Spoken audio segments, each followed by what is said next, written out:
Good evening, everybody, and welcome to The Editor and the Alien. I am your host, the night editor herself, Kat Rocha, and with me, as always, is... J.Ishiro Finney, author and alien in a human suit. And stop asking about my junk. But you got junk in the trunk. Actually, I don't. No, you don't. You're yeah. But we're not going there. Let's just... Your tiny gray ass is cute. Let's not talk about such things. We don't need the show derailing any more than it's already going to once I start reading these. So... No ass crack. Wait till we start. Grays don't have ass crack. Wait till we fucking start before you get perverse. Hey, I just got off work, okay? I'm unwinding. So... we did the cat versus romance novels a week ago, and it's our best show in a very long time. It went over so well, and people enjoyed it so much. We said, why not again? Why not? In these dark times where everyone sucks. Everyone sucks? Okay, everyone on TV sucks. Okay, there you go. I don't mean everyone. Must give context. Yeah, context. Context to the suckage. Oh, I don't mean the listeners. I just mean you turn on because some people blow. I know, you turn on the media, you watch TV, you go on the internet. Everyone's pissed off. Yeah, very true. Everyone's fucking pissed off. And I mean, there's lots to be upset about. I mean, we could talk about the comics industry imploding again. We could talk about disease and the media being stupid, and no one really wanting to actually get through this when we have all the means to handle this just fine. There's definitely a contingent that wants to make us panic, flip out, and see society collapse. And that's how you get ratings. Yeah, that's how you get ratings. Well, we're not going to get ratings that way. No, we're going to appeal to your better nature. Porn. Exactly. Well, not porn. The internet is for porn. Lonely middle-aged lady porn. No, not lonely middle-aged lady porn. It's porn for everybody. It's just a good majority of people who read that happen to be middle-aged and ladies. I realize that the romance and erotica audience has grown and expanded by leaps and bounds. But as a child of the 80s, I do have to separate my mind from what it has become today. And I will admit, I'll be the first to admit, there are some writers out there who are actually writing legit fiction that I think it does them a great disservice just to be written off as naughty book writers. And then there's Laurel K. Hamilton. And then there's, Laurel K. Hamilton, who is just a joke. What was so bad? I was going to try and include one of hers tonight, but so many of her books, she doesn't even have to try anymore. The back cover blurbs were like, and this, the next follow-up to that book. Yep. It's like, why even bother? We know you're going to buy it. Yeah. So we figured, why not? But anyway, I still have to get out of my brain that it's not like it was in the 80s when romance novels was that big wall of books in the supermarket that mom stopped by. Did you ever listen much when our old friend Jennifer, Carl's Jen, would talk about the books that she would read? Look, I do remember her talking about stuff, but what I recall her talking about was spending hours and hours at work going through various fanfic sites and getting everything she could about Nightcrawler using his tail. That's what I remember her talking about. Her fiction reading wasn't much different than that. That's actually a good percentage of the people who read these books today, as well as the middle-aged women. In fact, with her, it was the more racier, raunchier, the better. And it was all under the guise of quote, fiction and literature. Well, I have this creepy feeling that Jen really wanted to be taken by Nightcrawler and his tail. She did. She was very open about that. No, to the other girl. She didn't tell me that. Oh, okay. No, I've actually, I really didn't care for some of her reading taste, but you know what? She didn't hide any of it. She didn't pretend it was anything. Well, okay, take that back. There are a few books where she was trying to say it was high fiction. It's like, no, it's smut. You're getting off on a girl who thinks that she's a boy, having her first sexual encounter with another boy. This is not high fiction. This is porn. Are you sure that sounds like a sex ed class today? Well, considering she thought that she was born deformed. She did? The book was called The Ill-Made Mute, and in it was this girl who was born thinking that she was a boy that was deformed down there. And she didn't realize that she was actually female until she started having breasts and was flipping out that these growths were popping up and was going to cut them off, and somebody stopped her. Okay, anyway. This is also the book where, men are slaves and they all were enslaved through a magical Prince Albert. Well, I think you've just given us a nice warm up to the kind of crap we're going to be reading through tonight. Are there magical Prince Alberts? No, but there's some pretty warped shit. Is he in a can? So we're going to repeat the same format. I've picked out 9 titles, and I'm going to read you the back cover blurbs and just let you react. Okay. And see how it goes. Let's see, we've got 17 people, 20 people listening, so I think we're good to go now. We've rambled enough about really inane shit like Nightcrawler. We're warmed up, we're all lubed, and we're ready to go. Jesus, you are ready. Fuck. Again, they think she's the nice one. Everyone thinks you're the nice one. No. But you hadn't seen what I've been posting for teasers warming up to this. No, I've been working all day. Yeah. Okay. It's hard for the money. So let's get started. Let's get down to business.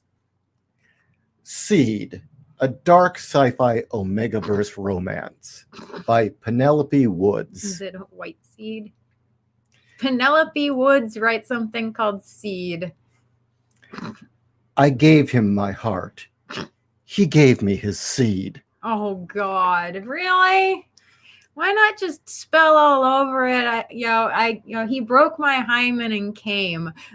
We are the last survivors of a damned mission to the outer reaches of the solar system, and I'm a fertile doctor with one task: keep the species from going extinct. That is the most random description of a character ever. I mean, if this was like what's that post-apocalyptic film with where there's only one woman who's fertile and everybody wants to hump her? If that was the case, there's a bunch of those, but you're thinking Children of Men, I think. No, I'm thinking of the one with the same guy that was in Devilfish. Fuck, I don't know. It was an Italian film. Oh, I don't know. I'll come up with it later. Anyway, I mean, if that was her deal, okay, fine. But I'm a fertile doctor. I'm a fertile doctor with one task: keep the species from going extinct. We are just 6 months away from our destination. What could go wrong? You could go past Uranus. I've heard it's smelly. One by one, the lights burn out. Our engines die. The entire space shuttle sways from a breach. How is this a description of a book? This is your first chapter. There is an intruder, and he wants me. Did he come in through the back door? I think he did. I'm sensing tentacles here. I'm left quivering in his arms, broken and entirely his.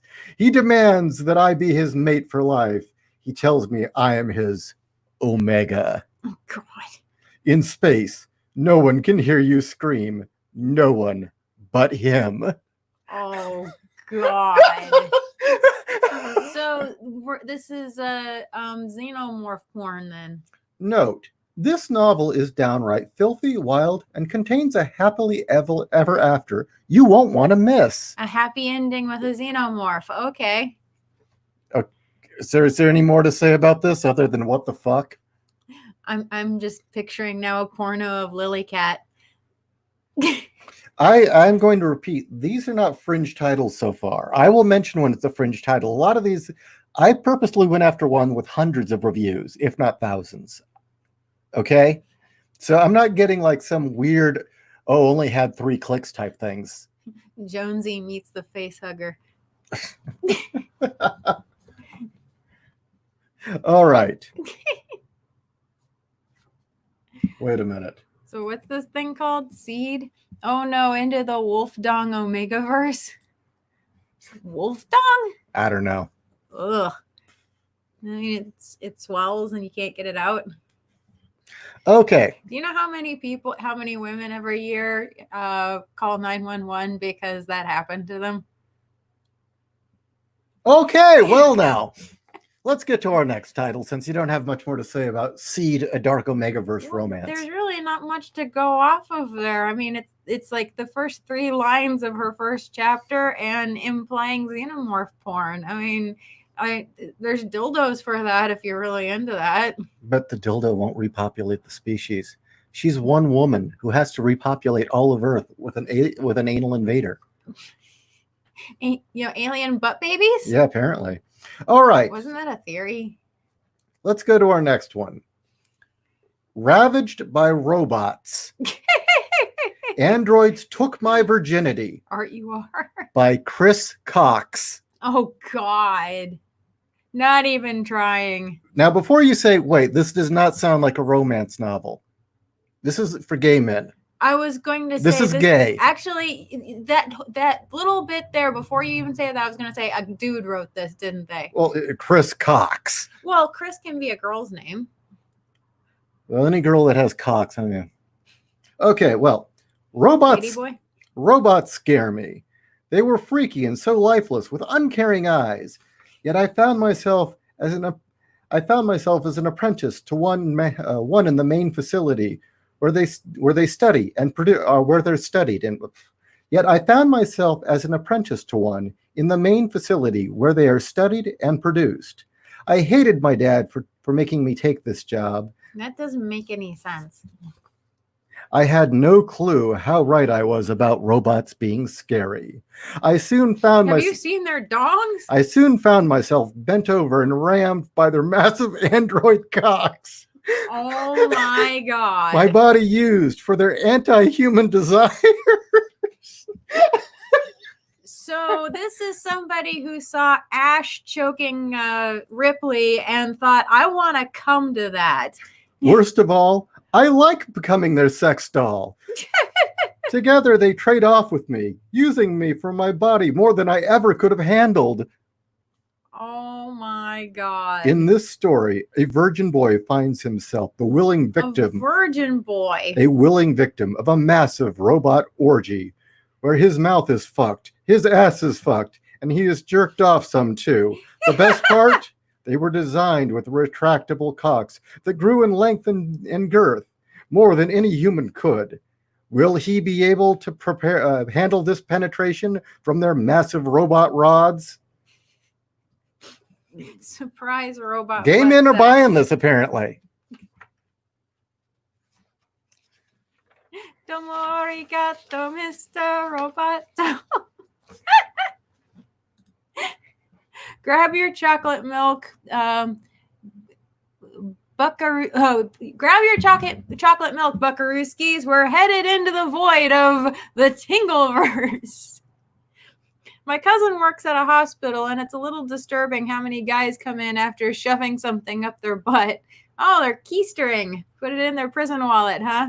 Does a vibrator count as a robot or at least a robot cock? If they do, then there's plenty of people who fucked robots. I think it does.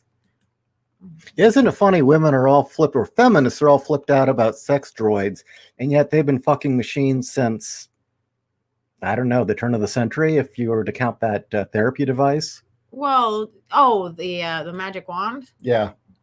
And, and then with that, with our previous conversations about, what exactly makes something a cyborg, what makes a person a cyborg, with how we've got glasses and hearing aids and things like that. Well, what is a dildo? Well, yeah. Okay. Actually, I am surprised we haven't gotten any rant yet, but we'll see what happens. Well, These are too broken to even really comment on. As an editor, what do you think is needed in a Robot Rod story? what's needed? Really, editorially speaking, if there was a story arc when writing about, Do they use a bio lube or a synthetic lube? What happens when they run out of lube? is it totally organic? Is it totally organic? Yes. Okay, next one. Caveman Aliens Ransom, a sci-fi BBW alien fainted romance mate. Is this up there with that, Bigfoot as an alien porn? I'll read that again. Caveman Aliens Ransom, a sci-fi BBW alien fated mates romance by Callista Sky. Okay. There's so much shit in there. It's not funny. It's just weird. Like, okay. You know what? I'm going to ask you to read this in your dumb Valley Girl voice. Okay. I can do that in my dumb Valley Girl voice. It's the top one, right? Yeah. Yeah, I'm on top. Okay. God, being abducted by aliens was never on my bucket list. Oh, I guess the aliens didn't get that memo because one night I was beamed aboard a UFO. It dumped me and a bunch of other girls on an alien planet, a Jurassic planet where giant murderous dinosaurs walked around and everything wants to kill me. My only hope of surviving is the first man I met here. His name is Zaxxan, and he's an alien. And a caveman. He's an alien. He's an alien and a caveman. And a caveman. And they live on Jurassic Planet, apparently. What do you think, Ishi? Do you need a leopard print loincloth now? I don't like leopard print now. Well, tiger print then. Just keep reading. As in the hottest super alpha caveman who ever lived. He's big and strong and doesn't talk much, but he's saved my life so many times now that I've lost count. My insides turn to hot mush whenever he fixes his smoldering eyes on me. Oh my God.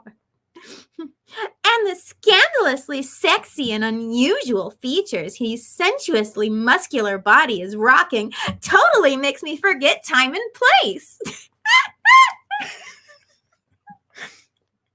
I knew I had to have you read this one in the Valley Girl voice. Oh my God, this is awful. I'm picturing Time of the Apes, but make it a porno and get rid of the Kennys.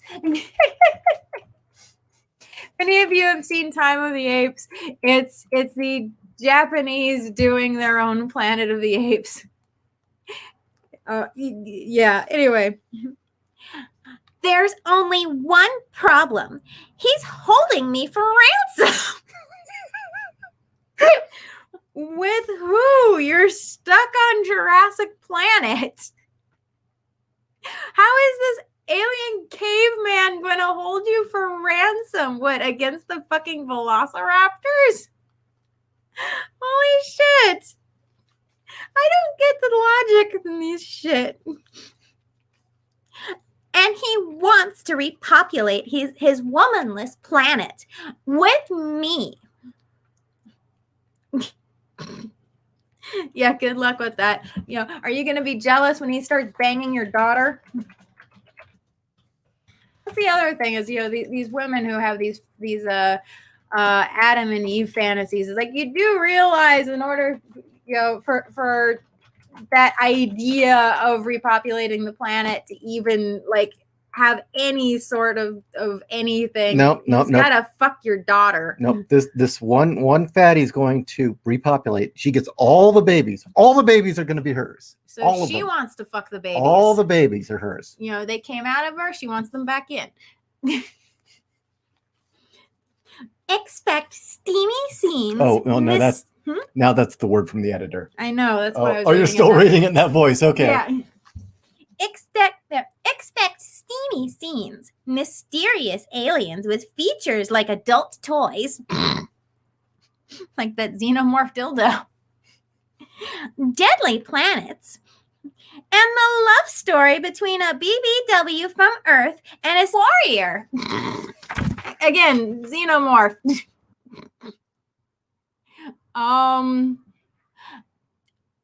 You know, there's some sick part of me that thinks it'd be funny to like have everything that she just talked about, but have it be like a cave troll where he's just ugly as shit. I'm going to horrify you. Entire genre of orc fiction where it's modern day women hooking up with orcs. I'm kind of and not trolls. shocked. I actually gotta wonder how many people saw Shrek and decided, yeah, I want to fuck that. No, these are like the ones in Lord of the Rings. What, the Orakai?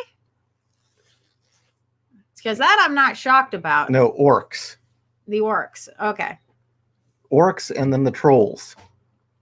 Oh, the big ones. Yeah. Okay. And I was going to include one, but I could not find one that actually had a back cover blurb that was funny. It was just kind of like your standard romance novel, but he's an orc. And people didn't understand. Well, you know, it doesn't shock me anymore what people want to fuck. What shocks me is in what method or scenarios they want to fuck. You know, that tends to be where the shockers come from. They want you to read one in the Bruce Timm Harley Quinn voice. I don't know if I can do that voice. Did I ever do that voice? No. No. I mean, I can try, but... All right. You got any other things to add to this train wreck? She's got some specific needs. Yeah. She's needs. That's a good way of putting it. It's the actually, I mean, as far as fantasies go, the caveman on an alien planet, and he's not human, so therefore, I suppose alien caveman, that works. What makes an alien caveman? Wouldn't it just be a primitive native on an alien world? You're asking for creativity from this, you know. I mean, could you imagine like Star Trek? They beamed down. Well, I guess it would fit in the new Star Trek, but I mean, you know, they beam down to the planet. Captain, it's an alien. No, it's an alien caveman. Well, didn't they kind of do that with Next Gen? And it's like, you know, like, Captain, you know, these aliens, they live in caves. No, that's not the same. They're still just primitive natives. But no, it's the fact that like he holds her hostage. It's like, from what? This woman has some specific needs. Yeah. All right. Tasting Your Honey. An alien soulmate sci-fi romance. Oh my God. By Emmy Ree. Emmy Ree? Yeah. Ree! Yeah, kinda. Is she a frog? In the matriarchy kingdom of Diosia. Ugh, matriarchs. Fuck that shit. I hope a big dick comes and ruins their society. When males hit the soul-marked age of 20, they are changed into honeybees. What? They're changed into a honeybee. What? People who excrete honey in the throes of ecstasy. What? They are then captured by the kingdom, doomed to a life as dessert. Their only method of escape is to find a soulmate, thus breaking the chains of their food trade. Okay. You're a young man who, upon turning 20, if you haven't decided to settle down with a girl, which, let's face it, what 19-year-old really wants to settle down? You get to jizz for a living? Yeah, you get jacked off and jizzed and sucked off for the rest of your life. I see nothing bad here. Are we talking like A Boy and His Dog, or at least the movie version? Yeah, exactly. You know, where's Hell, why not? How about you first, Mama? Remember that scene? Yeah. God. I mean, really, you get to be sucked off and jack off for the rest of your life. Well, look, this is Emmy Ree's fantasy, not a teenage boy's, okay? True love and shit in the world of honey jack-offs. Okay. Lena is a famous traveler and writer from Earth. She's been invited by the alien queen of planet Diosia. Oh, no, she's not the stand-in for the writer. To participate in a once-in-a-lifetime debutante ball.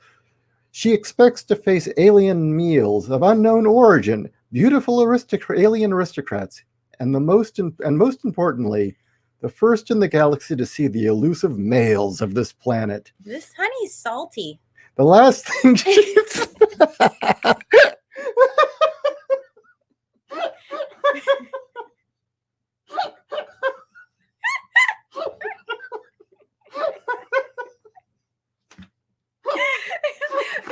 Sorry, guys, she lost it.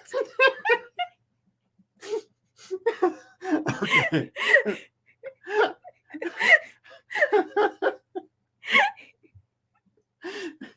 Only because you did it in the dumb Valley Girl voice, and just imagining that, or at the debutante ball.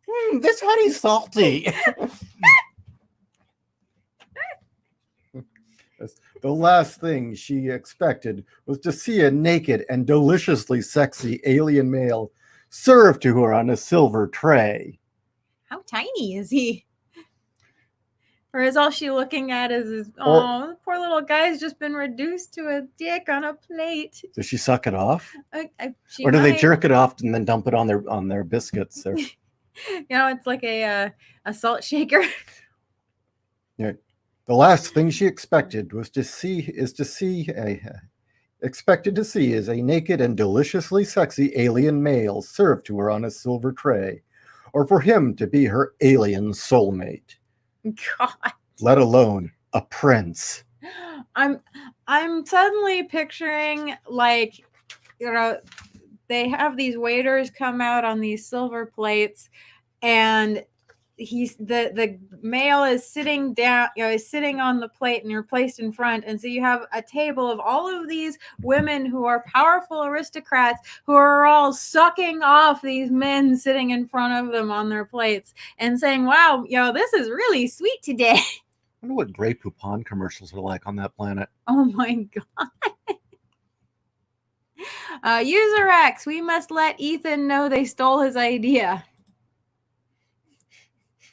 I have been so out of the loop with Ethan. There's something about one of his stories has an element about something like hypnosis through honey or toxic honey or something. Oh, some shit like that. I don't know. Okay. Cat, and people actually read this trash, and here I am trying to get better at my writing, art, and world building, and all I have to do is produce smut. But there's one thing you have to keep in mind, Owen, is that and I know you're making a joke, but I'm actually going to put on my editor hat here. The thing to keep in mind when writing this shit is, one, you cannot get too explicit when it comes to describing crap. In fact, at the point where you're like, wow, I think I'm going too far. No, you haven't gone far enough. Second, it's all about her. When in doubt, it's all about her. Everything you write is all about her, because your main character of the story is the stand-in for the reader. And you have to fucking spell everything out for the reader, because 9 times out of 10, the women reading these books don't want to use their imagination. They want to be told every nitty-gritty, gory, throbbing, spewing detail. So just keep that in mind. The other thing I would say is, yeah, you'll make bank if you can write these effectively. Apparently there's a romance novel shortage. They cannot produce enough of these things. No, they can't. But remember, they have a very short lifespan. Nobody's going to remember this thing in a year. No. Very few of these sorts of things ever endure or last more than a year. Very few so, do. It's not like, you and your obsession with Guyver. Nobody's going to remember this in a year. Well, let's put it this way. The only reason why anybody remembers the trilogy of porn that Anne Rice wrote is because when she made it big, she reprinted them under her actual name. Nobody would have remembered them before that. All right. You ready for another? It's This is a little tamer. we don't get women sucking off men at the dinner table. No, I think we've just hit the apex of bizarre. Oh, The Perfect First, Fulton U, by Maya Hughes. my huge ass. Huge ass, yeah, exactly. How long do you last in bed? Those were her first words to me, swiftly followed up by, and how long would you say how big would you say you are? Are two of the most unerotic questions I have ever heard. This better be a slave auction. Cue the record scratching. What? Persephone Alexander, math genius, lover of blazers, the only girl I know.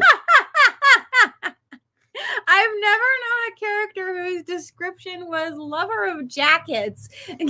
The only girl I know who can make Heidi braids look sexy as hell, and she's on a mission. Lose her virginity by the end of the semester. Freckle bitch is on a mission to lose her virginity. Damn, just throw yourself into a Stephen King book. You'll be fine. I walked in on her interview session for a potential candidate. Whoever does that? And saw straight through her brave front. She's got a lot of firsts. A man wrote this, didn't they? Maya Hughes, I have no idea. I'm thinking a man wrote this. She's got a lot of firsts on her list to accomplish, and she's only got a few months to live. I've decided to guide her through all her firsts, except one. Someone's got to keep her out of trouble. Yep. I've decided to guide her through all her firsts, except one. Someone's got to keep her out of trouble. I have a rule, too. No sex. We even shook on it. I'll help her find the right guy for the job. Plus, someone like her doesn't need a guy like me with massive ... baggage. Yeah, you know what? This is safe pederast fantasy here. Someone like her doesn't need someone like me and my massive ... baggage for her first time.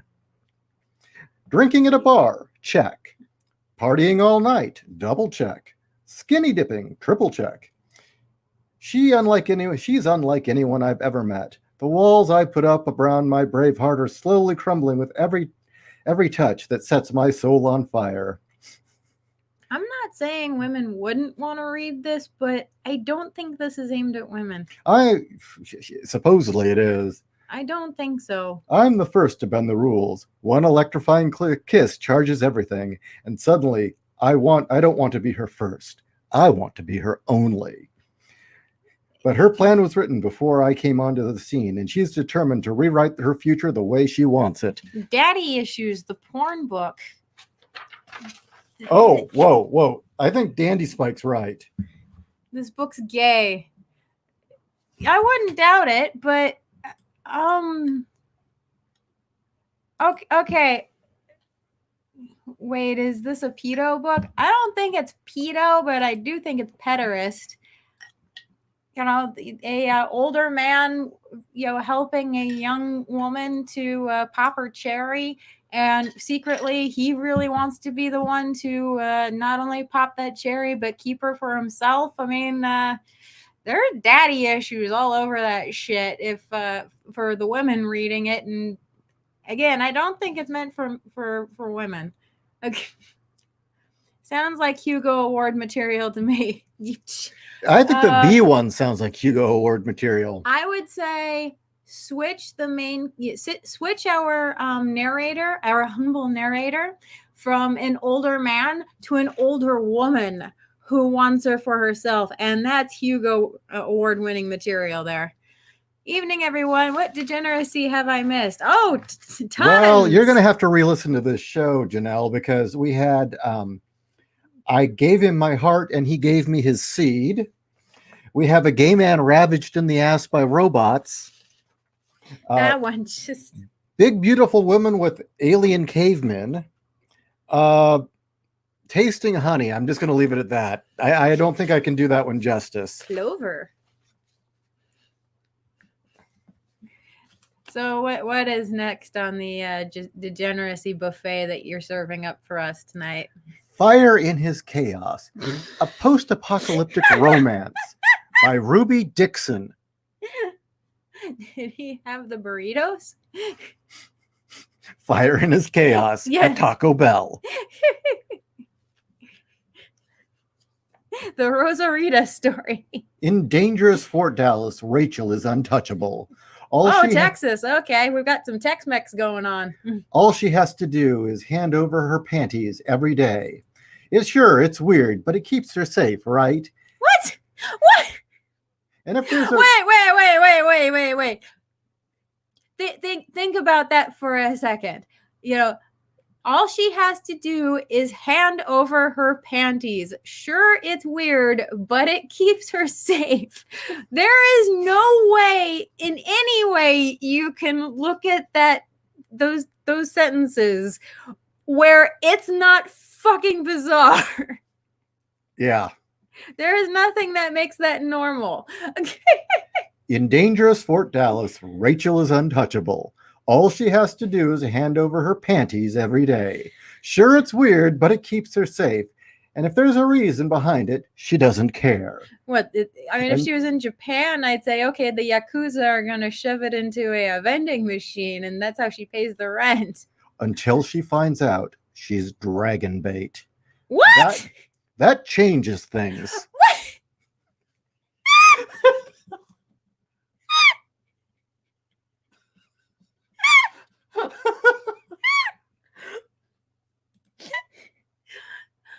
A woman who sells her panties for protection money is now going to be left out for a dragon? To stay in the fort's sheltering walls, Rachel needs to befriend a dragon and establish a mental connection with him. What? Draconi male Jurek may be protective of her and caring, but he's still a dragon. And is just as lost to the madness as any of them. Oh, I get it. This is somebody's Shadowrun game. He can't be trusted. No dragon can. Rachel wears the scars from the last time she tangled with one. So seducing one seems absurd. Or is it? Yeah, this is somebody's Shadowrun game. Because Jurek doesn't only see her scars. All he sees is her. Is he her worst nightmare or everything she never needed? So how much of her underwear has he purchased? Did they leave a trail of it? And it's How to Tame Your Dragon. That's what this is. This is someone's Shadowrun game of how do you tame a dragon. Someone's got a comment for you. GM head. Apparently cat squeaks like a chew toy when she laughs hard enough. That is very true. I do, actually. It is kind of a competition to see what will get me to laugh that hard. Oh, my God. Yes, I not only laugh hard and jiggle, but I also squeak. You're learning all sorts of fun things about me.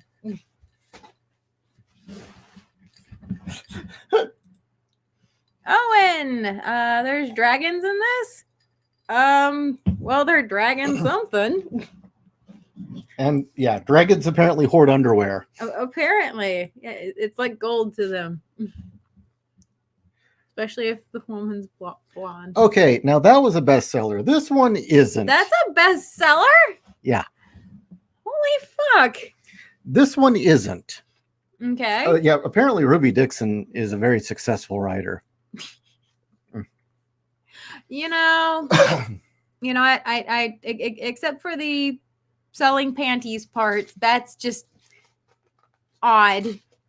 You know what? I wonder if our friend Andrew is familiar with Ruby Dixon, because everything that you just read is like right up his alley, including the panty selling.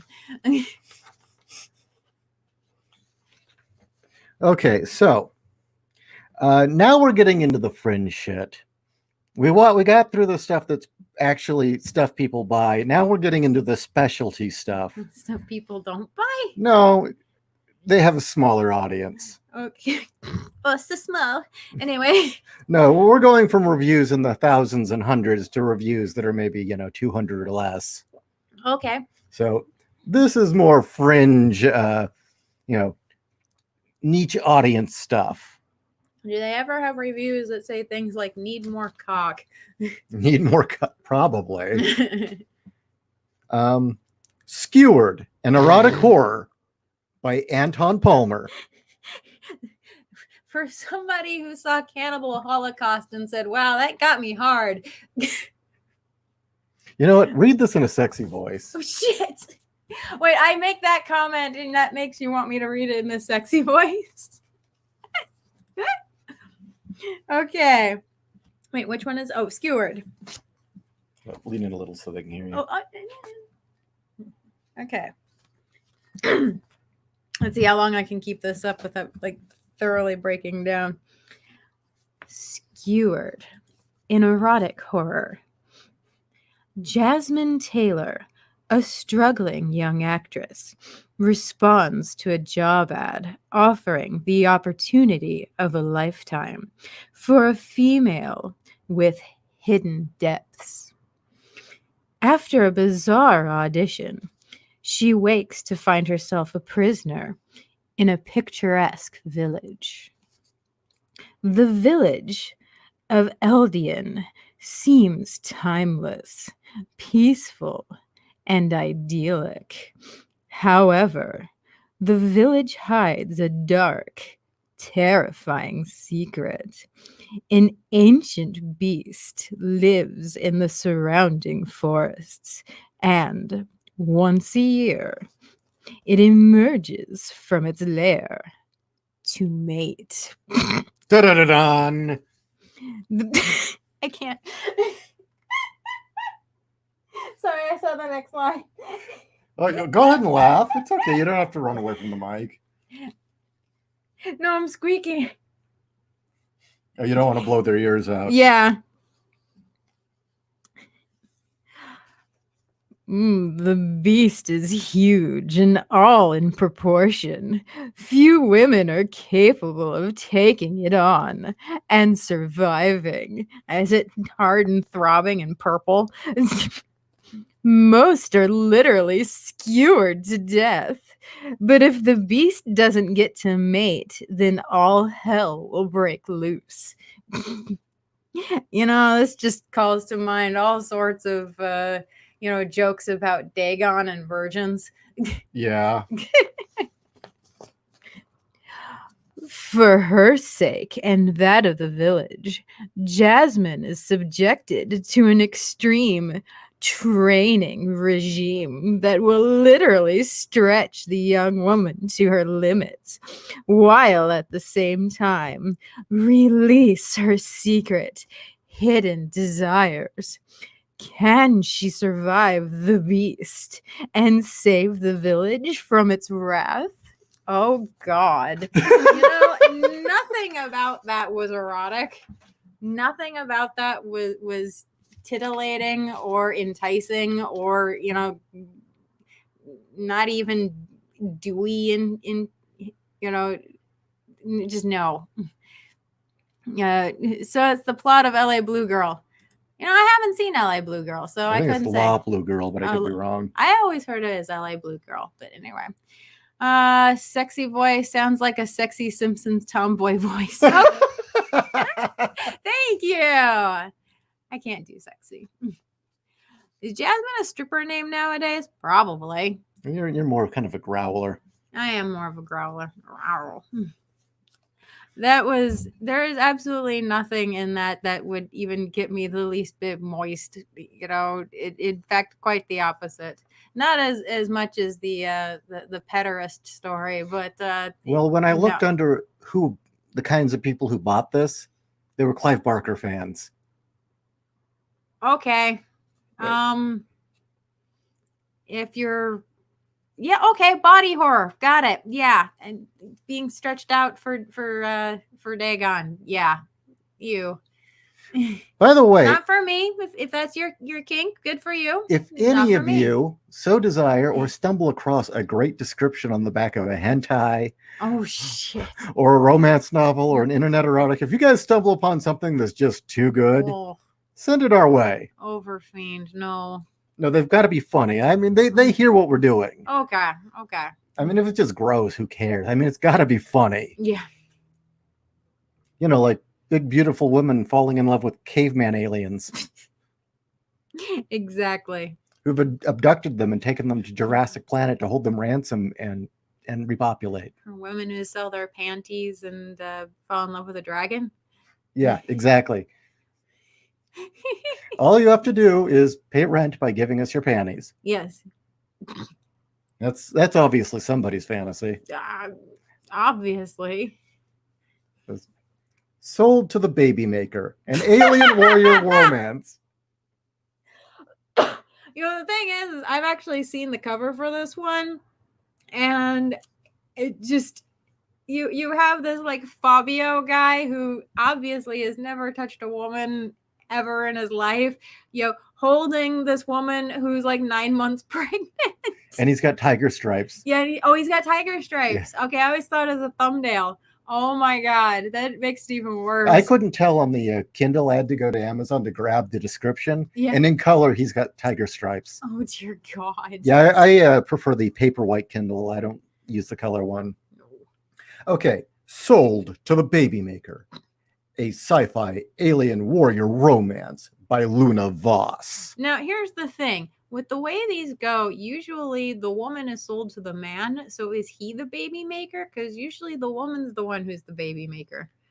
On the planet Kirzon, powerful warlords compete for the right to breed with human females. Oh, they're Klingons, but not. As a fertile female woman, Cleo is being sold to the highest bidder. God. Chief Dorcal? Chief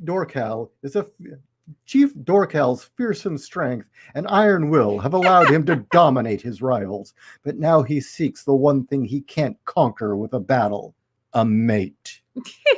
Cleo is too busy putting her skills with technology to use in the human territories to worry about being sold to a savage war chief.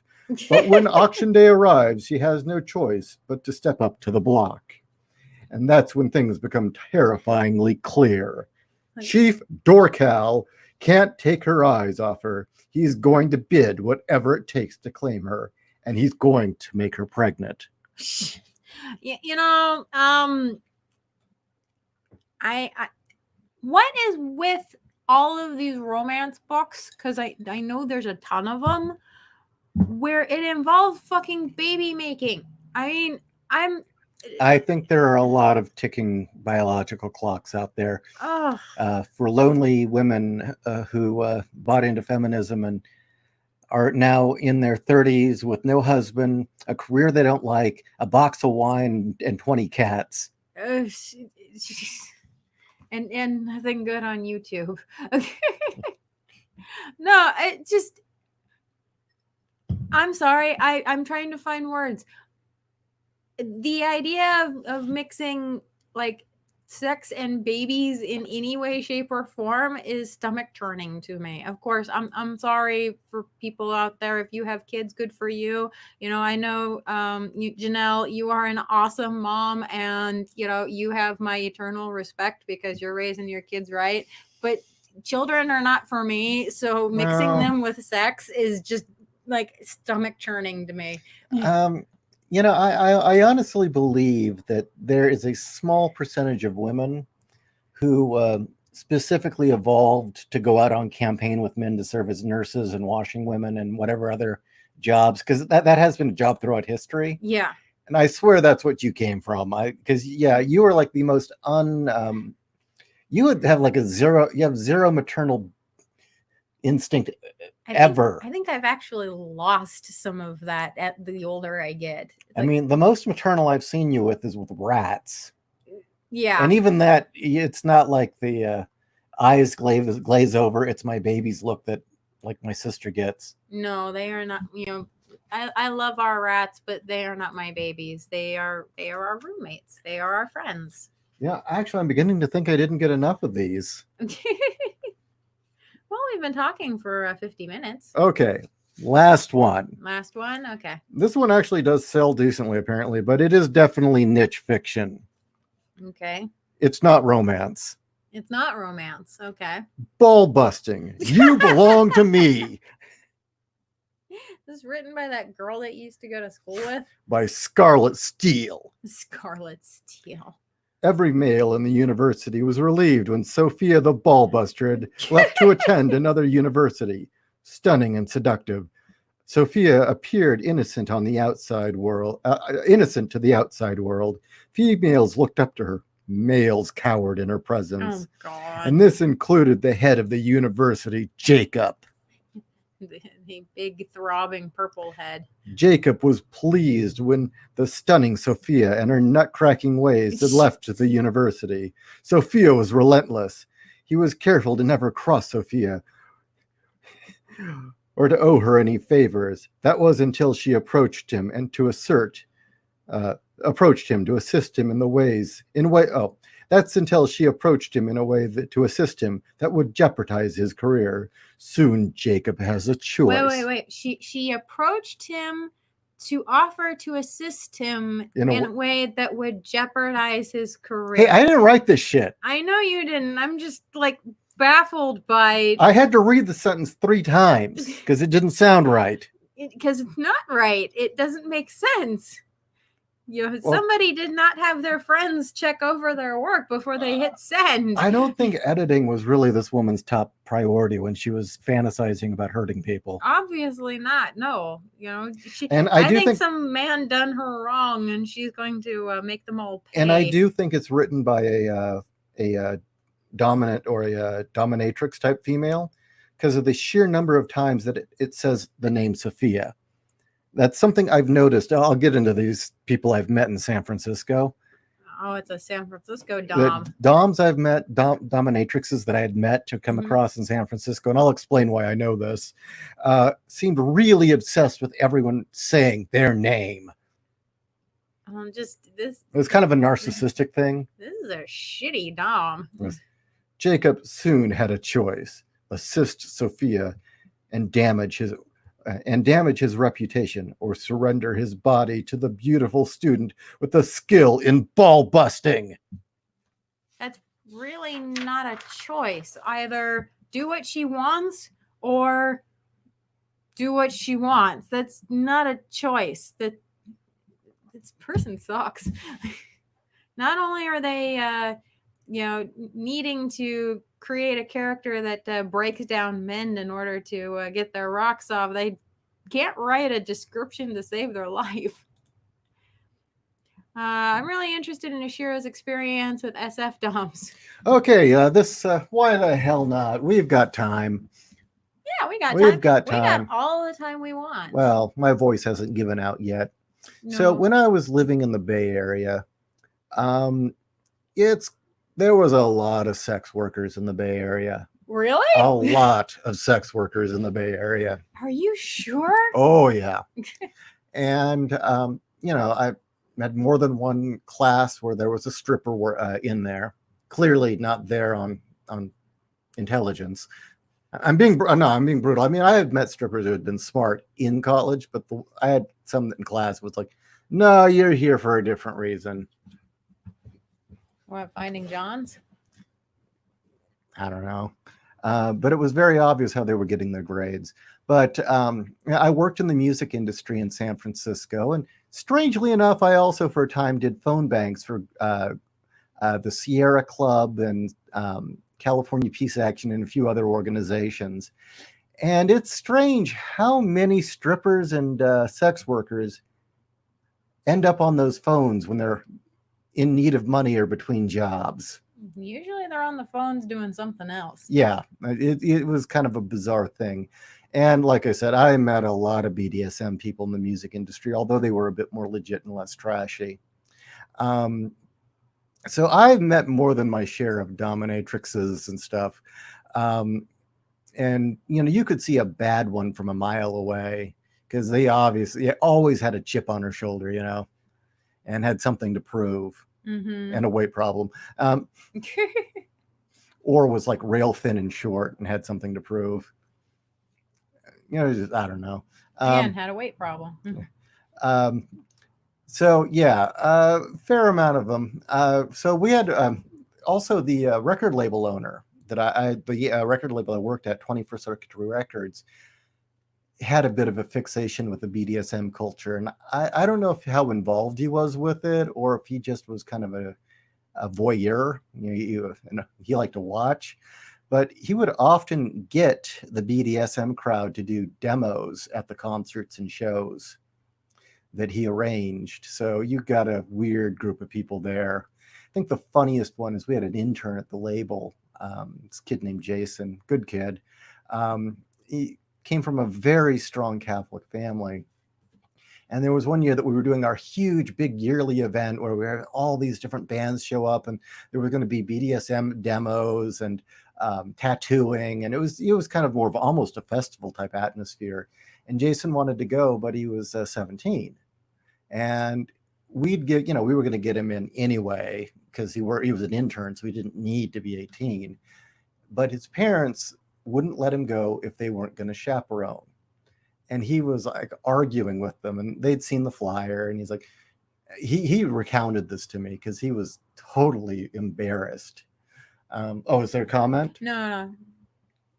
I mean, there's comments, but but he, according to Jason, the way he told it to me was that he was there telling his parents, like, look, guys, it's going to be weird. There's going to be really loud music. You hate my music. You don't want to go to this. And I'm like, oh, we don't care. We've been to rock shows before. We were around in the 60s. We know what it's like. Like, no, guys, it's not like what it used to be. There's going to be a lot of freaky people there, and it's going to be loud, and you're not going to like it. There's going to be smoking outside. I know you don't like smoking. It's like, oh, we can just stay inside. And it's come on, guys.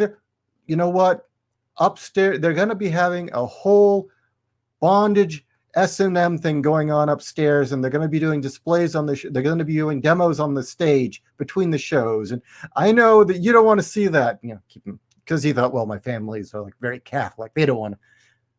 The parents looked at each other, apparently, went into the back room, came back with their coats on, long coats. They took the flyer, grabbed him, and said, okay, we're going. Drove to the concert, paid for him to get in. They went upstairs to the BDSM room and didn't come back.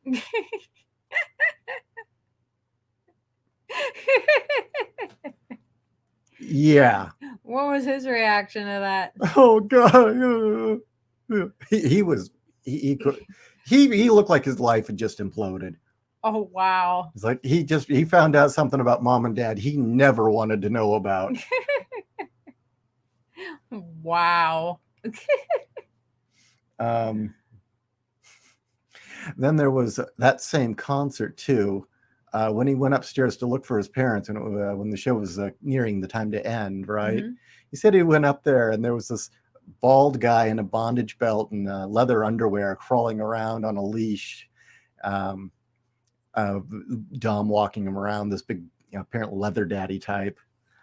And apparently the leather daddy walks up to him with his guy on a leash and is, I'm so-and-so. This is my pet, Bootlicker.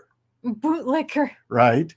And the guy, apparently Bootlicker looked up at Jason's girlfriend and says, hi, I'm Bootlicker. May I lick your boots? Shit. And his girlfriend said, I guess. And he started licking her boots. Oh my God. I think he was scarred after that. Like, son, don't be in San Francisco if you can't handle this shit. Seriously. Just no. He failed his sanity check on that. Yeah. Another bizarre experience. Yeah, that's then there was the night that Covenant played for the first time, and there were these two doms that This is the same night where they brought their own booze because yeah, John wouldn't let yeah, them. because he didn't want them to get plowed before the show, and they Yeah. did anyway.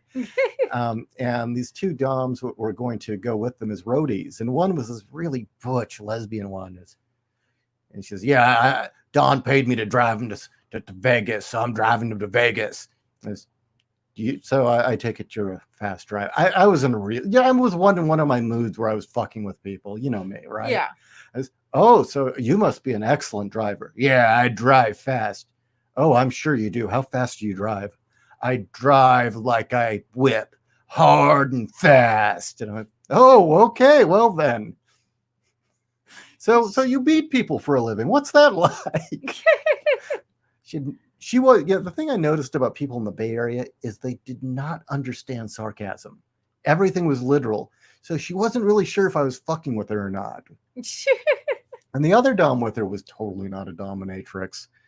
She was obviously the other one's pet. Because she wore a pink corset and a tiara and she had a watch. I'm a glitter dom. Oh, this is where the glitter dom came from. The girl was like a doorknob. There was nothing going on upstairs. Shit. Well, I remember you were telling me about the glitter dom when a girl who looked like that walked into the crypt and was acting all like, yeah, like a moron. Yeah. Well, she was talking about how, yeah, I have like 10 subs and yeah, sure you do. And I'm heading to a party. It's like, oh god.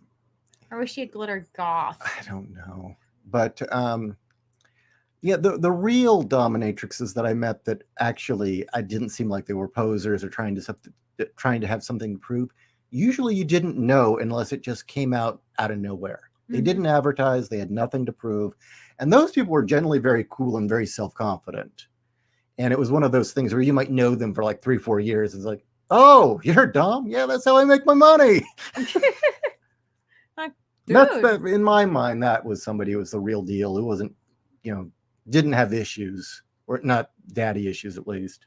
Well, actually, that was one thing I really liked about the trade magazine American Domino that I was picking up there for a while, because quite frankly, reading about the trade and people who were actually serious about it was fascinating stuff. That, and though I didn't find it erotic, the fiction that was in that magazine was hilarious, and just it was more bizarre than erotic. I mean, not like this shit that we've been reading. Yeah, like the story from first person perspective of a sub who is in one of those vacuum mattresses.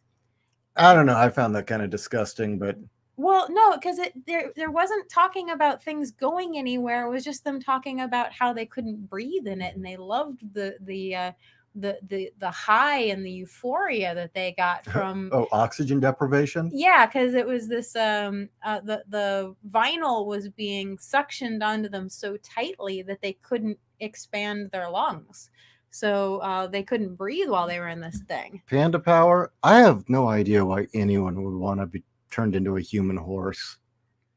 That is some of the weirdest shit I've ever seen. That's somebody who saw one of those horse costumes from high school, like from Equus, and said, I want to fuck that. Now, a few other fun sex worker stories. Yeah.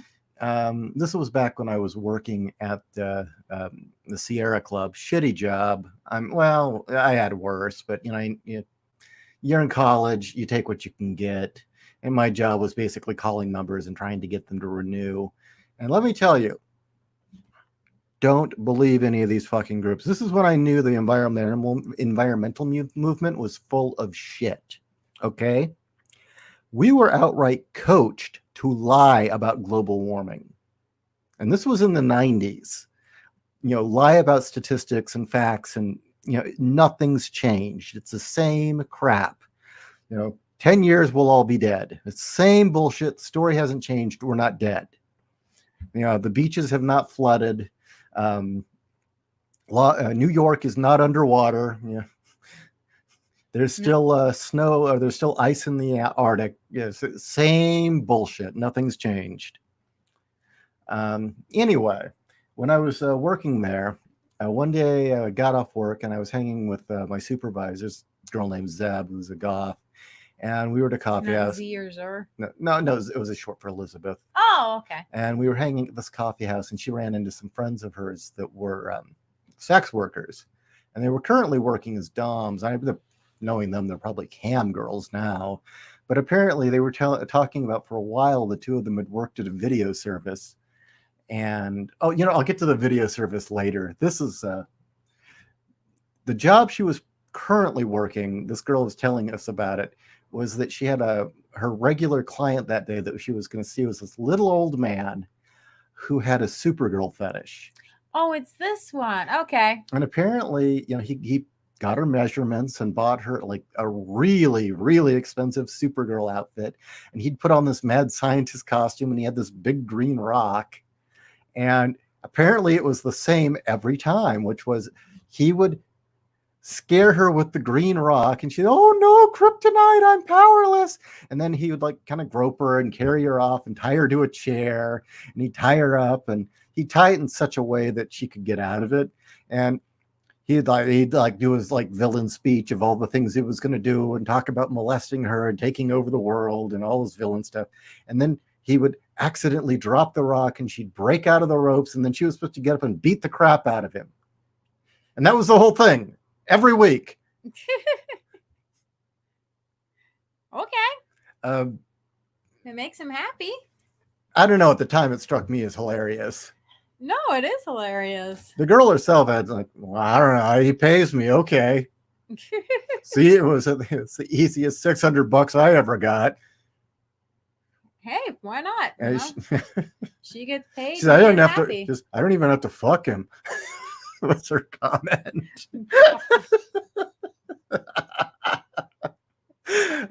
Anyway, the job that her and another friend of hers were doing then was some video service in Berkeley. And I'm sure this has moved to the internet, but it was custom videos. And it was a service where people would send in a script, descriptions of what kind of girls they wanted and what the scenario was. And then they would film a brief porn videotape and send it back. And the weirdest one she had, this is my typical question. I always ask this to people. It's just something I do. It's always, what's the weirdest blank? I'm not sure what compels me to do this, but when meeting new people or finding out they've got an interesting job, that's always my question. Well, what's the weirdest blank ever happened to you? So she told me, and she said the weirdest order they'd ever gotten was they had gotten a script where it was her and another girl had to do this whole video where they're looking and talking to the camera and pretending to be witches. And you're such they're first telling him what a horrible man he is, and he's pathetic and terrible. And then they wave them, and that's why we're turning you into a carp. And they like wave their wands, and then they pan over, and they bought a carp, and it's on the ground. Magic carp. That's what you get. That's what you get for being a miserable, pathetic man. Now you're a carp. How do you like that? You're a bad carp. And then they were supposed to take their shoes off and stomp on the carp. And that was the video. Well, nude. They did it nude, of course. Okay. And then harass the carp as they did it. Harass the carp. Not just taunt it, but also harass it. Telling it how worthless and terrible it was. It's worthless and terrible. And then said that when they were done, they were going to cook it and eat it. Was that part of the video? No. No? No, I didn't include that part. Wow. And I would have to say that is the strangest encounter I ever had with any of the sex workers.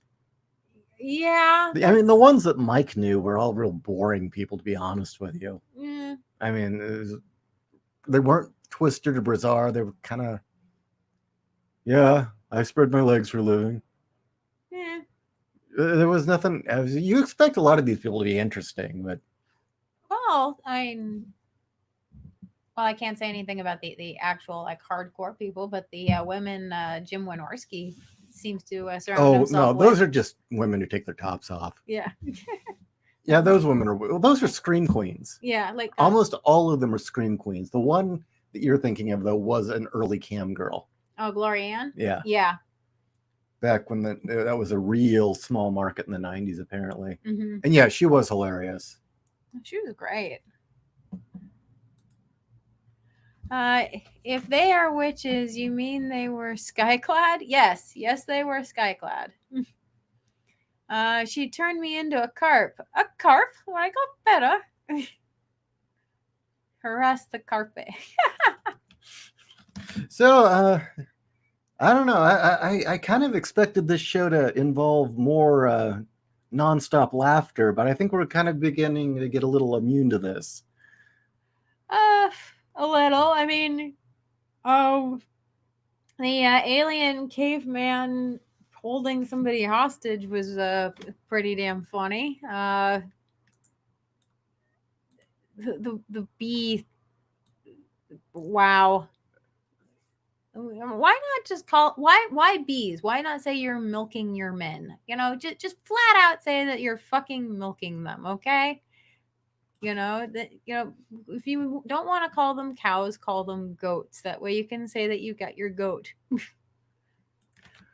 or you're ramming. I mean, this stuff makes Monster Girl hentai look downright sane and well adjusted. Yeah. Okay, so you want to bang the elf Frankenstein girl? Okay, fine.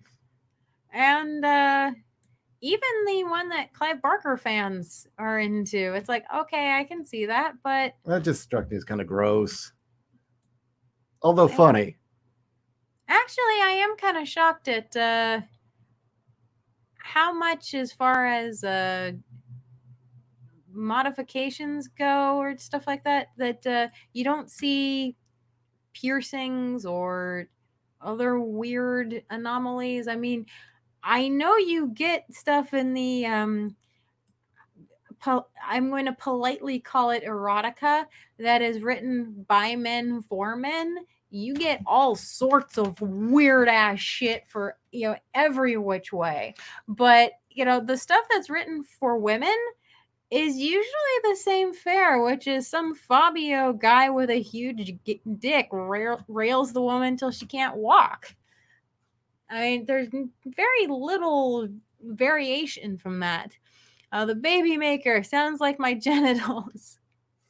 Indeed. Anime acid trip. Yes. You should get that tattooed right on the head. Baby maker. Yes.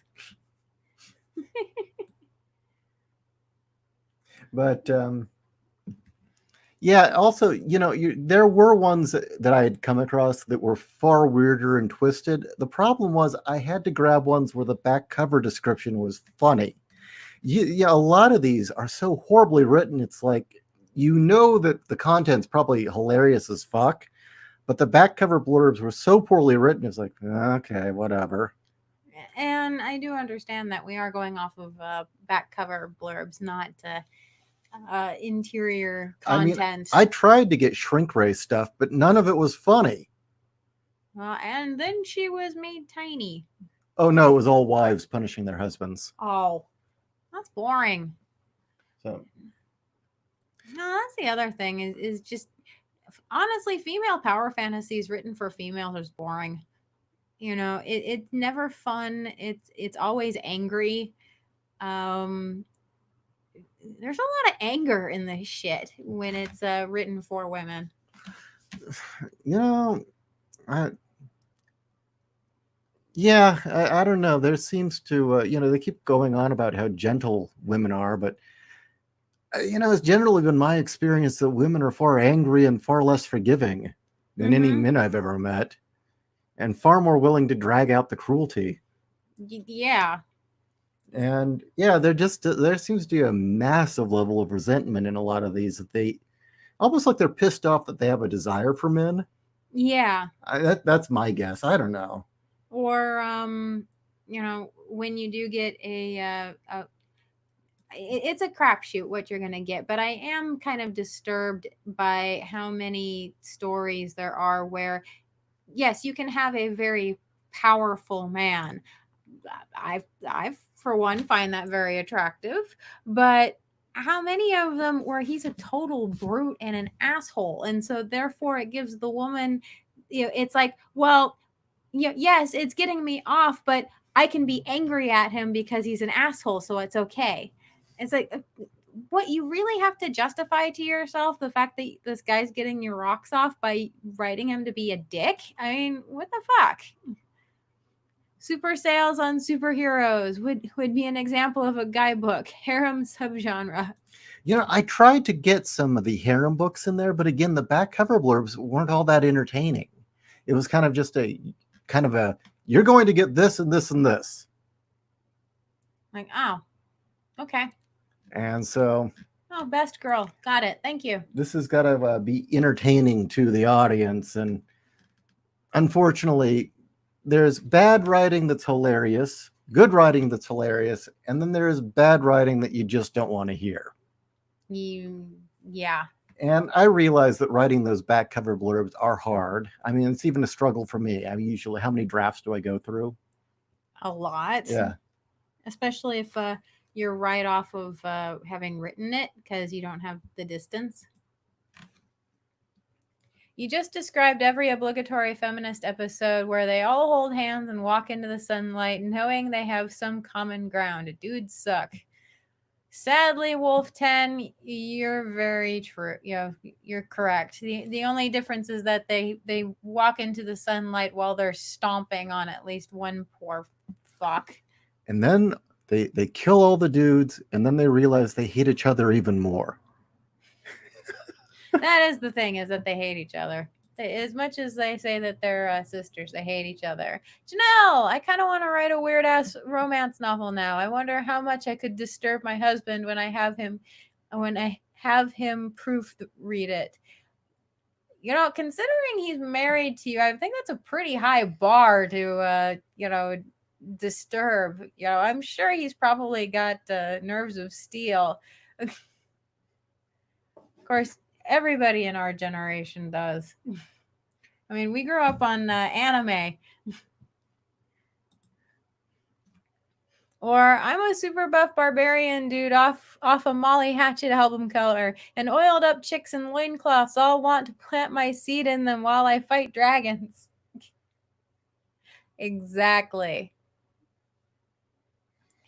What are you looking for? I'm trying to pull up an example of some of the man-hating shit and just showing you why it isn't funny. Oh, they're all not funny. Okay, actually, this ties into the role reversal, right? Mm-hmm. That I had mentioned last night, because, like I said, I dug through a lot of bizarre shit. Okay? Uh-huh. And just, okay. Brian and Audrey are chemistry lab partners that begin to fall for each other.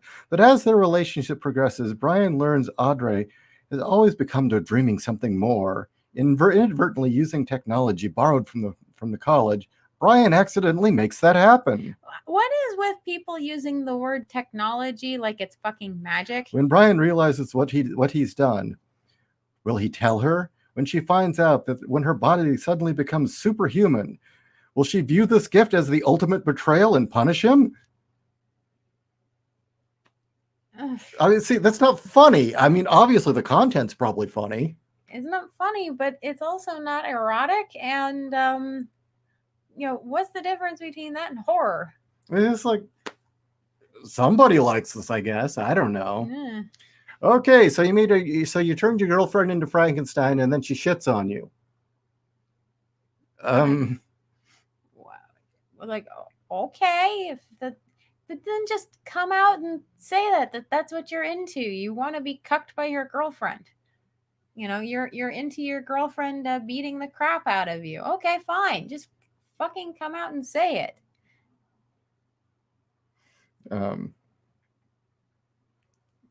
That's the thing with these books, is that it's a fantasy. You can be honest, especially because nobody uses their real names when they're writing this crap.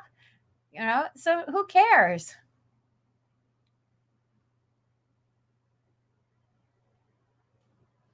Okay. Here, another one. See, look, like I said, I'm sure the content's hilarious, but this is bad. This is, again, getting into, I don't know if women are writing, it says a woman wrote this, or if this is just some beta male who wrote this. What if a scroll could fulfill your fantasies? A scroll? Or a scroll or scroll? Scroll. Scroll, as in a piece of parchment? Yes. Okay. No, a guy from space who wants to fuck you like a caveman. I don't know. Well, they've got a fucking butt on their chin, you know? I always made them hard to look at. Yeah. What if a scroll could could fulfill your greatest fantasies? Money, fame, fortune, health, anything your heart desires. Vaughn's heart desires his coworker Destiny. His secret fantasy revolves around Destiny becoming smarter, sexier, stronger than he ever dreamed possible. Both of them have stripper names. As his relationship with Destiny deepens, Vaughn longs to tell her that he was responsible for the changes. How will she react? Will Destiny become even more breathtaking? As Destiny becomes more breathtaking, Vaughn begins to wonder if his wish will come with dire strings attached.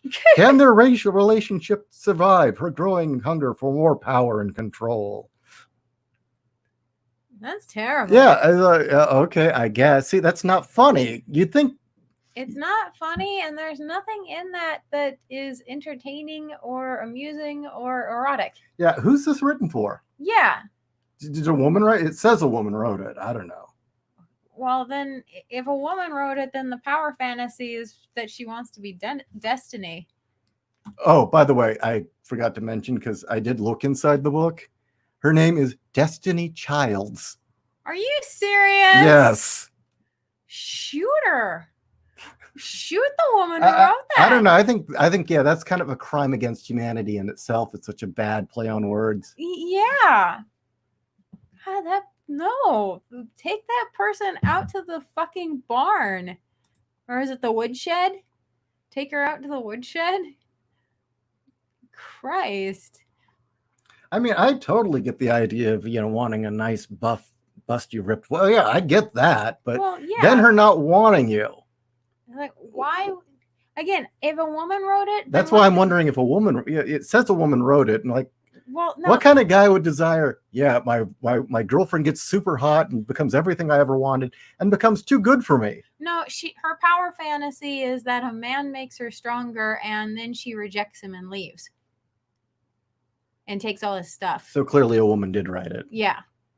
And takes all his stuff. Oh, so kind of like the cunts who like have their rich husband buy them the boob job and the tummy tuck and all the plastic surgery, and then leave him and take his money. And then, fuck his his son. Blame the $1 Million Man for what? Elton? Oh, it had the technology. I get it. Oh, I thought, why? Because he hooked up with Bigfoot. Sometimes you just want your girlfriend to dress up like Power Girl and smash your head between her thighs. That's not a bad thing. There's nothing wrong with that. I wish I could find some stuff from Monster. I don't know what that is. Let's see. Well, I mean, I know there's the manga, but I don't think that's what he's talking about. On the craft stream, Kat, you mentioned about your dislike of Charmed and Practical Magic, and I'm curious as to why. Okay, as far as Charmed goes, when Shannon Doherty was on the show, it was just a mild-mannered ripoff of Buffy. It achieved mediocrity and did not aim for anything higher.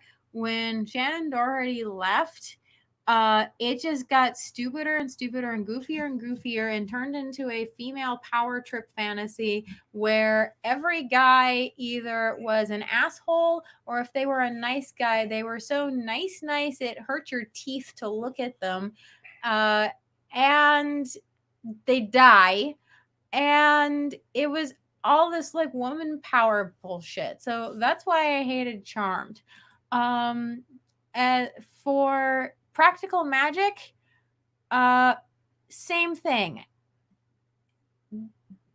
It was nothing but how men will leave you, men will hurt you. Yes, you can say that Sandra Bullock's character found a quote good man, but when he's first presented, he is presented as kind of a dick.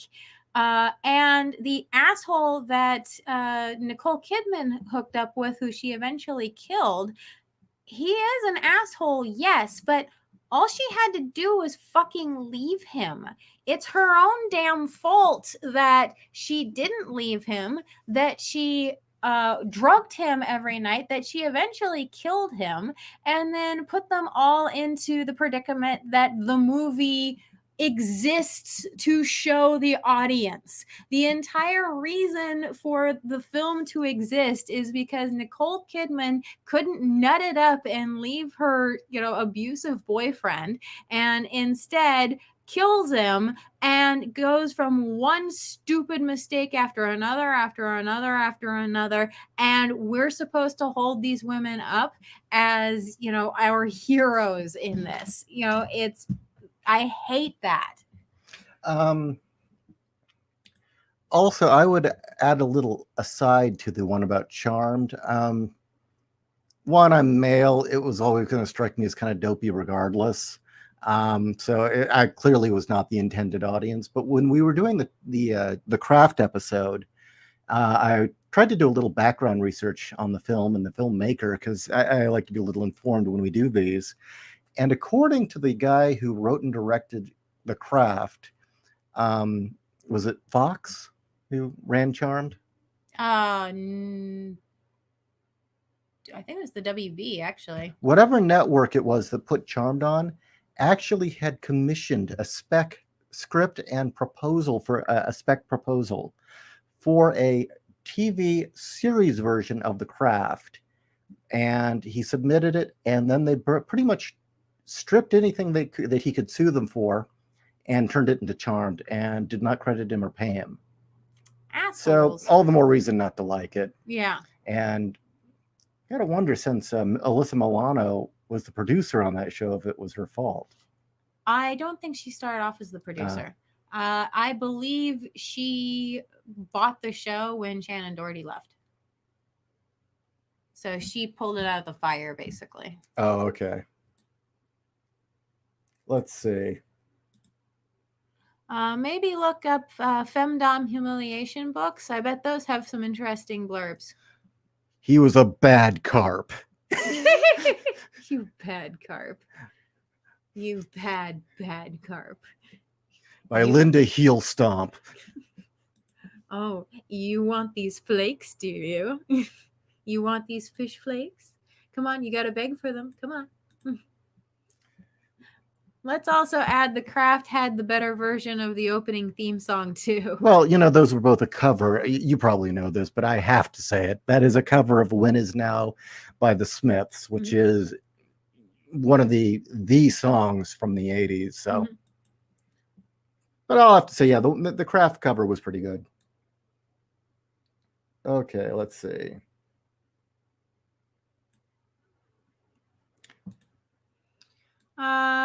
Ishi, hey guys, how are you doing? I hope you guys are staying safe under the pandemic situation.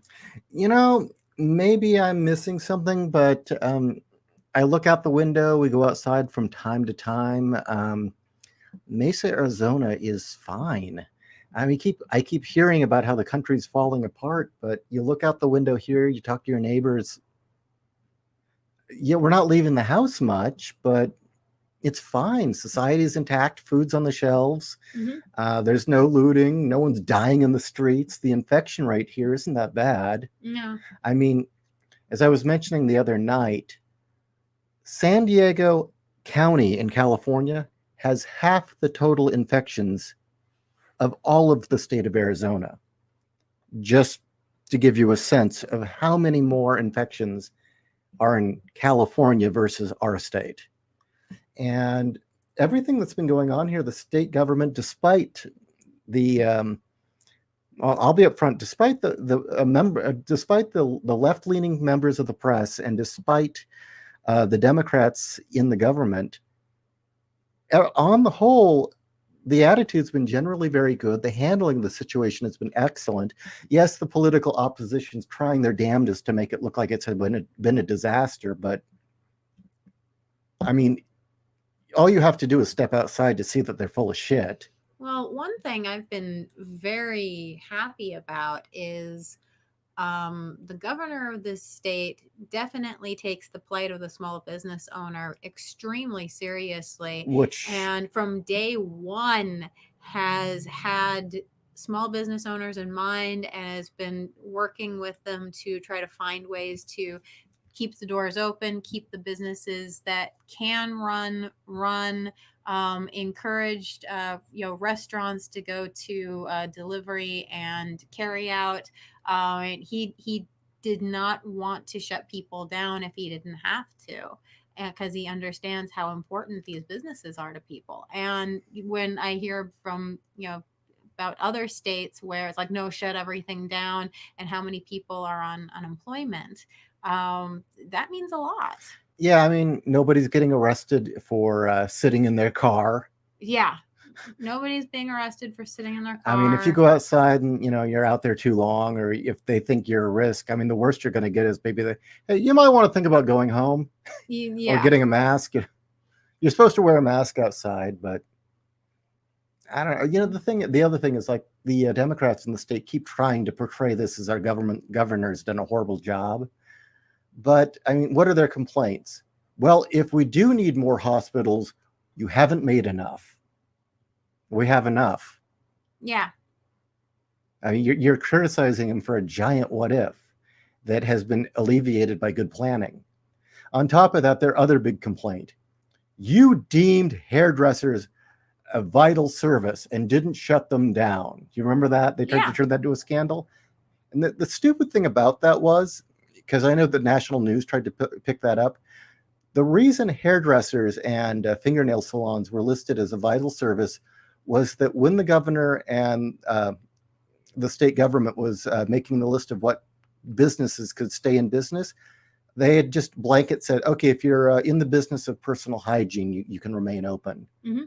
Not thinking, wait a minute, oh, that includes hairdressing and nail salons. It was just, and naturally, if you think about it, no shit, you'd want personal hygiene to be available. Mm-hmm. So it was just, yeah, they're looking for reasons to try and tear him down. Well, actually, I mean, yes, I agree. I think some of his word choices were not the best. He's not the best public speaker. No, he's not. So I'm not going to give him. I'm not going to give excuses for that.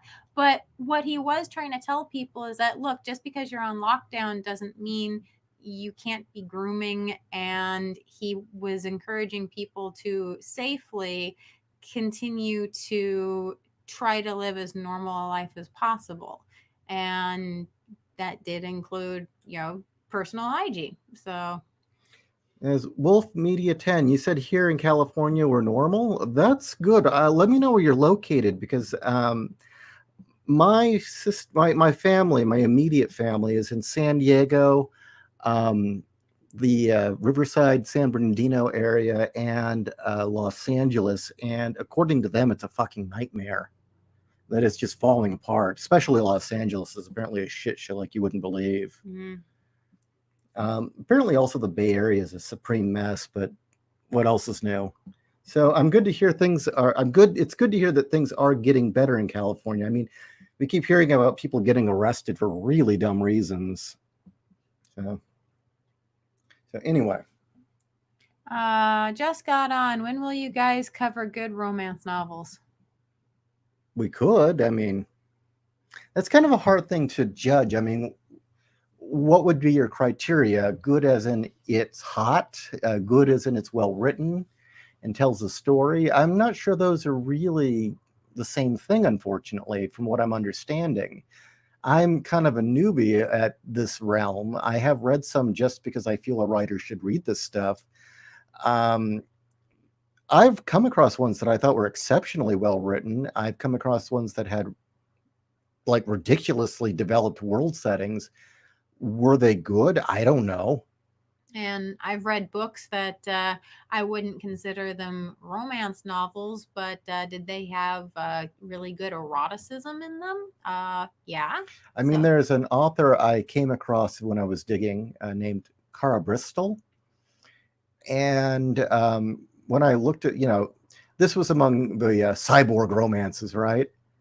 I read one of them and I was like, this doesn't really, this strikes me as a run-of-the-mill, standard, by the numbers, classic pulp adventure plot written in a pulpy style with a romance subplot. I was like, does this really count as a romance? I mean, it struck me as you could probably publish this in, oh God, what's the really big pulp magazine right now that Pulp Revolution's doing? I can't remember the name of it. Nick Cole gets a lot of stuff published in Hit. Yeah. But yeah, it's like, this is passable pulp sci-fi with a romance plot with maybe a little more emphasis on the woman's genitals than most, but it didn't really strike me as romance per se. So yeah, that's a really hard criteria. I think you'd need to be a fan to really decide that, right? Somebody who consumes a lot of it. Yeah. So yeah, that's a hard question. I mean, I guess that would be a question for the writer's room. What makes a romance? What is a romance story or a story with a romance? Yeah, see, that is a good question. And when does it cease to be a romance and just porn? I mean, like, people hold up the Clan of the Cave Bear series as, wonderful literature, but quite frankly, the fact that you could turn to any random page in the book and find yourself reading smut, it's porn. So one thing I dug around trying to find, and I was shocked that I couldn't come up. Maybe my search skills weren't very good on Amazon. I always assumed there would probably be a gigantic superhero romance genre, and I couldn't find anything. No, I'm shocked about that. Yeah, I would think that with the Avengers being so popular, and there are clearly women who lust after the various male members, that you would have male member. You would have Iron Man. Yeah, there would be some sort of analog character romances. I was kind of shocked that didn't exist. Well, I would, at first glance, I would say I agree, but then remember that those characters are all copywritten. And yeah, but you can easily do a knockoff character. No. See, here's the problem, is that women want to fuck Thor. They want to fuck Tony Stark, but specifically the Thor and Tony Stark you see on the big screen.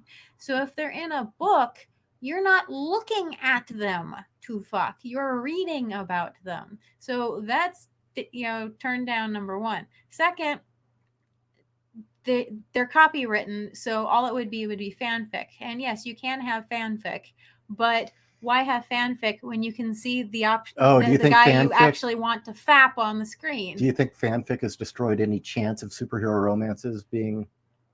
I think the fanfic that's being written is being written by the fangirls who want to write it, and everybody else, they don't want to read it. They want to see them on the screen. So I don't know about you, but I'd rather not have a woman beat the crap out of me and call me scum. I'm just weird like that. I don't mind a woman who gets real serious about wrestling, but I think that's about as far as it goes. I don't really want. If I'm going to be beating the crap out of a guy and calling him scum, I'm definitely not going to be fucking him, and I'm not getting off on it. Buff chicks are good. Wrestling with chicks are good. I think that's about it. Yeah.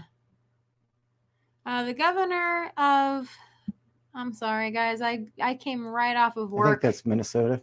I think I could be wrong. No, it's Michigan. Michigan. Oh, sorry. The governor of Michigan is stupid, but she has at least not done the whole "you're not allowed outside" or anything thing. Just non-essential businesses have been shut down. Oh, it's late for me. That should not have taken me a while to think of what that state was. Hey, maybe you guys could suggest stuff that actually you think is a good romance, either in comics or prose. I mean, see, I guess that's such a subjective term, though, because, like, for instance, for me, I thought that the last the third act of the standalone complex season 1 was romantic as all hell. Mm-hmm. It was like probably one of the most romantic things I'd ever seen, and it was totally unexpected. You remember that? Yeah. When Bateau goes and gets her the watch, Yeah. and then they're on the run. I mean, that was wow. It was like one thing you did not expect in that story. No. Plus, who doesn't have it bad for the Major? Okay, let's see.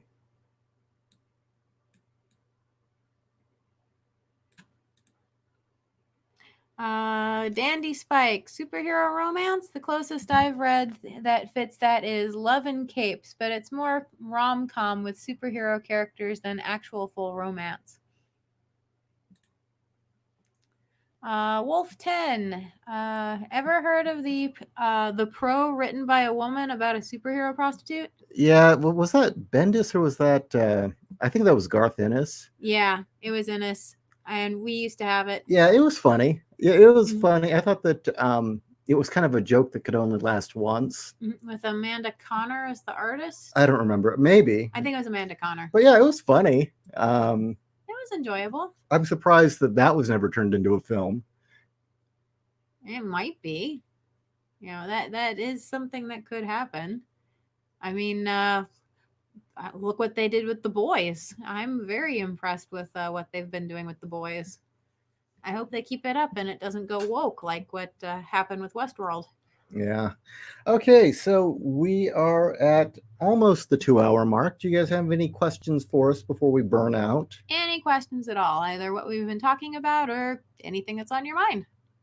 You know, and the thing is I hope I didn't trot on anyone's kinks in here. I actually think most kinks are actually fine and can be portrayed well. Mm-hmm. I just thought that the kinks that were portrayed here were really done comically bad. I agree.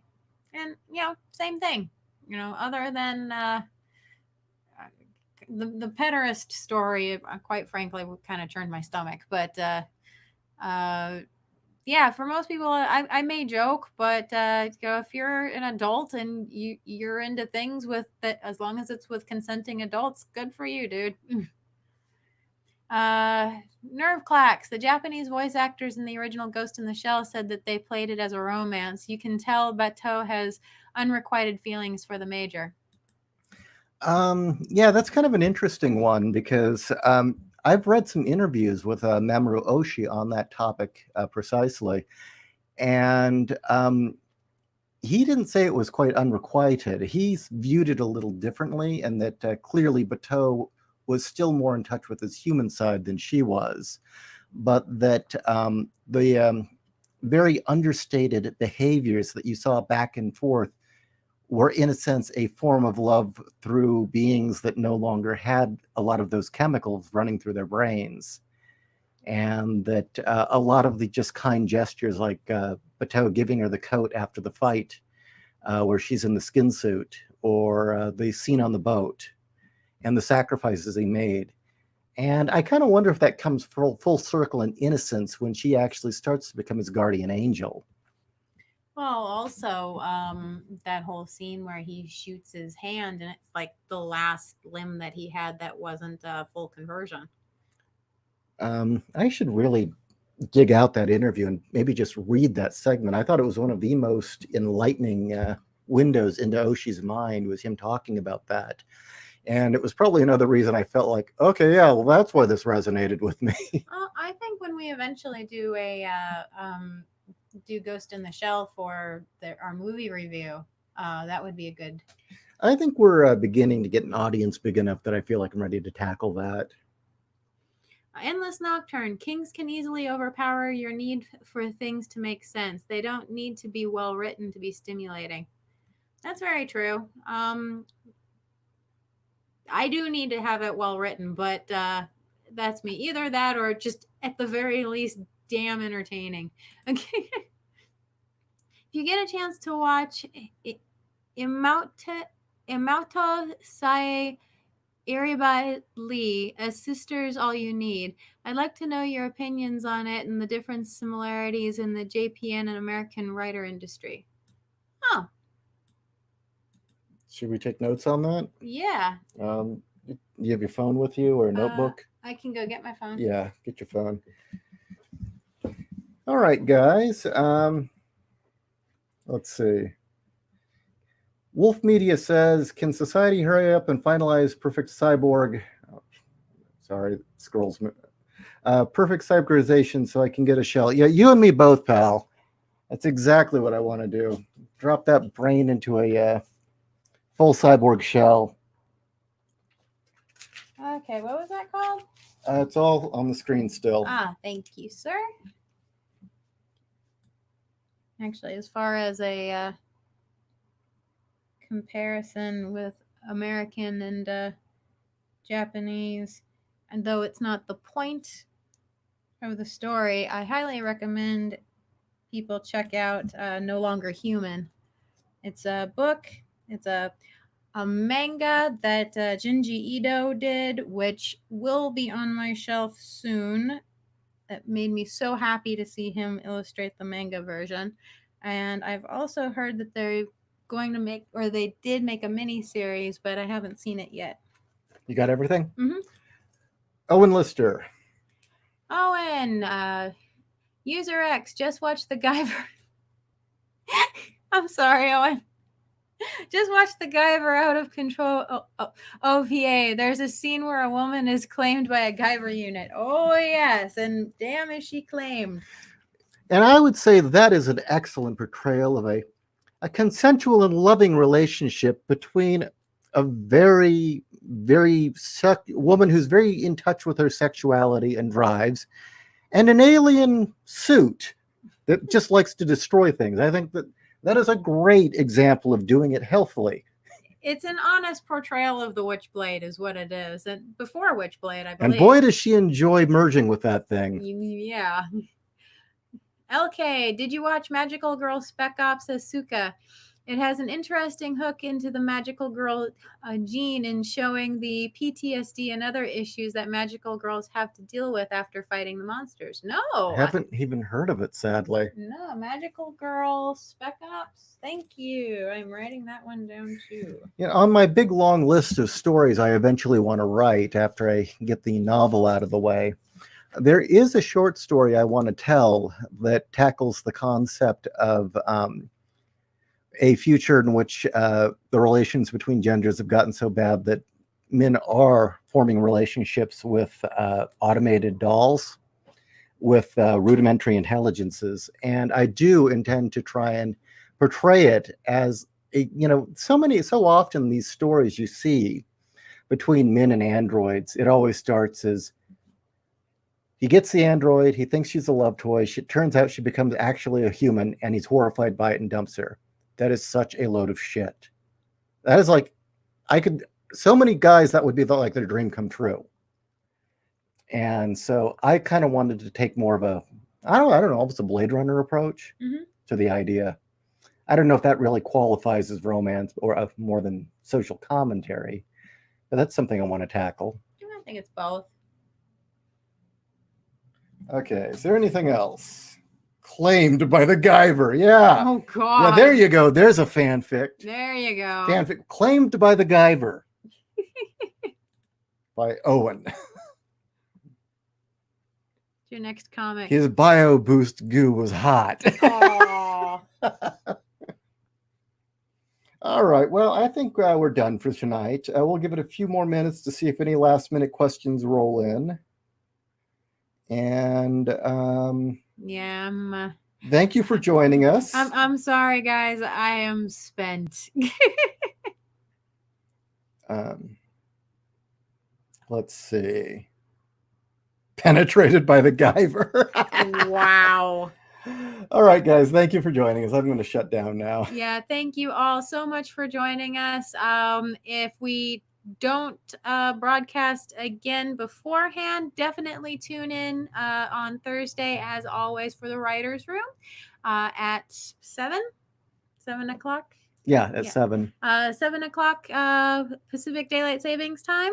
And thank you again for joining us this evening. You all stay safe, stay healthy, and have a happy ending. And as much as I would like to stay on more because I'm having fun, I think I've hit my limit and I'm just not going to be entertaining. He's spent as well. Good Oh, night. shut up.